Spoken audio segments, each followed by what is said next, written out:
Bəli, indi isə hello. Hello. Otaq vloqudur. Axır gəldik, çatdıq. Gedirik. Canım. Ayna var. Hə. Az otel belədir. Baxın. Aha, 05-ni çəkirəm ay bacı. Bəli. Çevir bəlkə. Teras Girirəm. Aha, otağımız. Hoppa! Arası ayrıldı kava. Hərə. Belə şeydir. Bu güzgüdür. Canım mənim. Bura oturmağa yerdir belə. Heç belə. Abi tuvalete çek. Tuvalete baxın. Fenimiz var. Fenimiz var. Oydu. Nə bomba kimidir ala bura. Az bundan gək duş gelləriniz adına bax.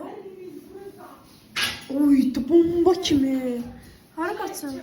Axır ki alan bas. Az nəzə o. Ay qız buradan taşacaq bu deniz. Kravat seçiyorsun. Ay qız balkonumuz var. Aha internet. Balkona bak. Az. Yarısın kapı çarpıram. Aç. Balkona bak. Burada reklam çekmeye var. Ayda. Ay kız Ne zor. Oysa mənzərəmiz olmasa da balkonumuz var. Çok yani bomba kimiz de yani. Yani biz burada kötü oturup yol kalkıracağız. Gel.